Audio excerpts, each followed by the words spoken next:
तुम मिले दिल खिले और जीने को क्या चाहिए। तुम मिले दिल खिले और जीने को क्या चाहिए।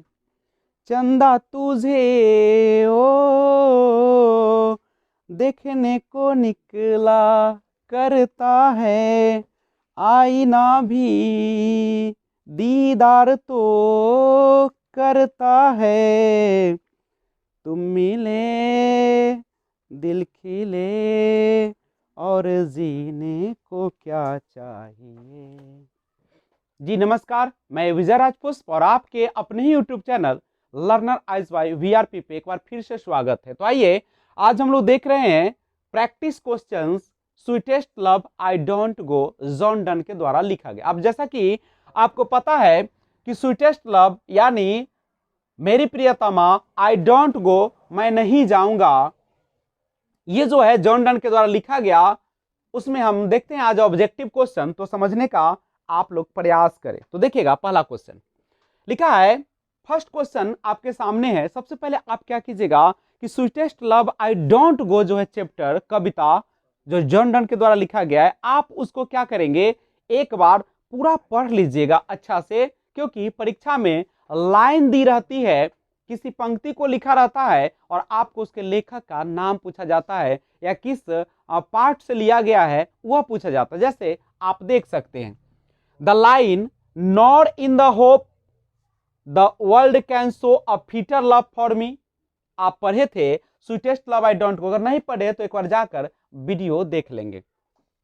The line nor in the hope, न तो इस आशा में कि the world can show a fitter love for मी, कि तुमसे बेहतर मुझे कोई प्यार देगी। यह जो है इज फ्रॉम, यह कहां से लिया गया है, तो यह पंक्ति जो है nor in the hope the world can show a fitter love for me, यह जो पंक्तियां है वह लिया गया है sweetest love I don't go, मेरे प्रियतमा मैं नहीं जाऊंगा। That thou lovest me as thou sayest is from, that thou lovest me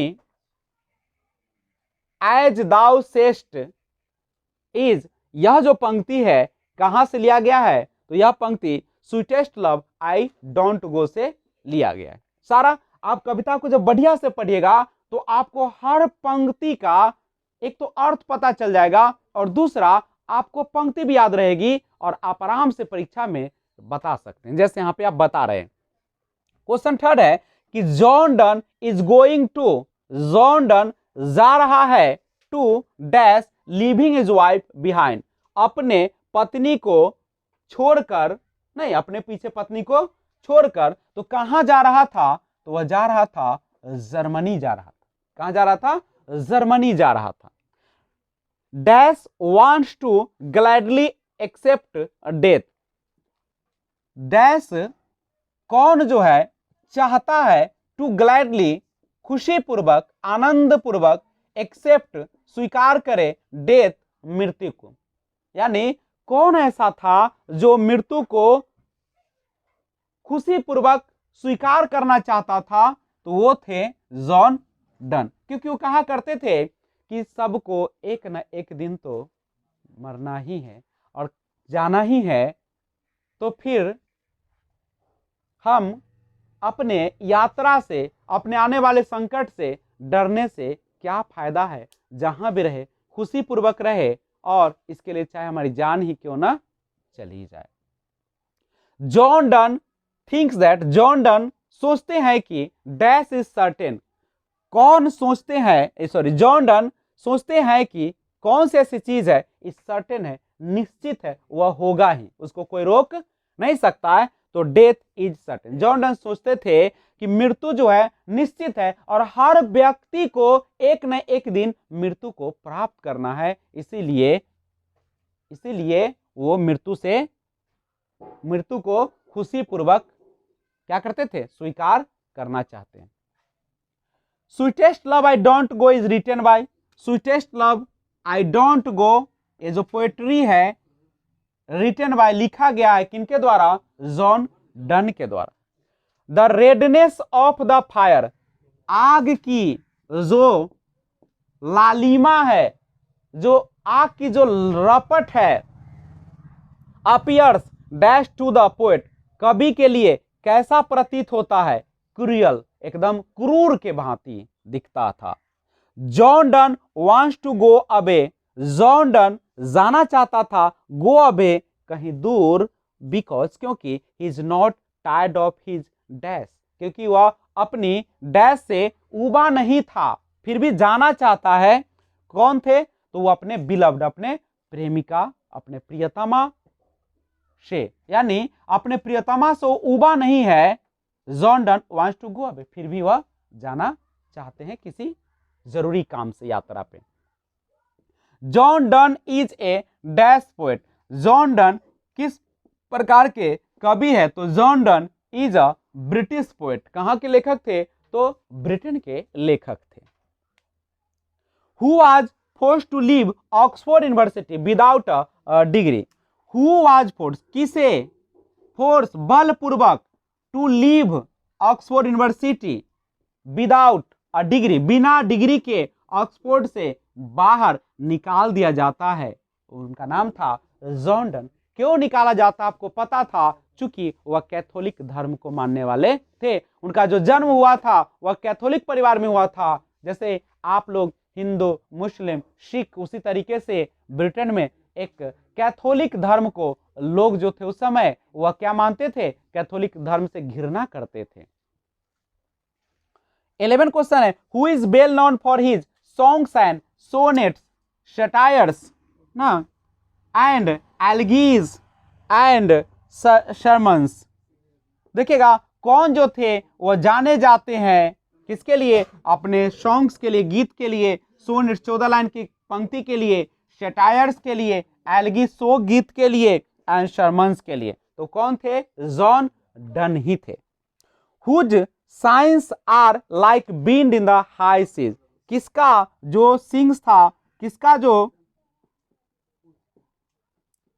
whose science like, किसकी जो है प्रतीक जो है, are like beaned in the high seas, किसकी प्रतीक जो है वह हवा के उच्च, यानी हाई सीज, यानी जो सीज दिखता है हवा की तरह ना, इन द हाई सीज में दिखता है, तो John Donne. Whose tears are like rain, किसकी जो आंसू है वह रेन की तरह दिखता है, तो हिज वाइफ्स, यानी जॉन डन की पत्नी का। Who will make quicker journeys than the sun, कौन जो था जो सन से भी तीव्र यात्रा की बात करता है या बनाएगा? John Donne. What does John Donne wish, John Donne क्या इच्छा करते हैं? विशेज नथिंग, कुछ भी इच्छाएं नहीं करते हैं। तो इसे आप ध्यान रखेंगे। उसके बाद अगला क्वेश्चन है 16, जो आप देखेंगे, my life blood doth decay is from, my life's blood doth decay, ये जो लिया गया है फ्रॉम, कहां से लिया गया है? माई लाइफ इज, या my life's blood doth decay, my life's blood doth decay is from, तो ये लिया गया है sweetest love I don't go से। और लास्ट क्वेश्चन है 17, John Donne is going to live behind his dash while going on his unknown journey, John Donne is going to leave behind his dash while going on his unknown journey. John Donne कहाँ जा रहे हैं? to leave, John Donne is going to leave, John Donne अपने पीछे छोड़कर जा रहे हैं his, किन को? while going on his unknown journey, यानी एक अनजान यात्रा पर, जब यात्रा पर जा रहे हैं तो किन के पीछे छोड़कर जा रहे हैं? अपनी पत्नी यानी वाइफ को छोड़कर जा रहे हैं। तो ये था आपका ऑब्जेक्टिव क्वेश्चन का एक पार्ट। उसके बाद हम लोग एक बार फिर से मिलते हैं एक और बेहतरीन ऑब्जेक्टिव के साथ। तब तक thanks for watching, keep watching. जय हिंद, जय भारत।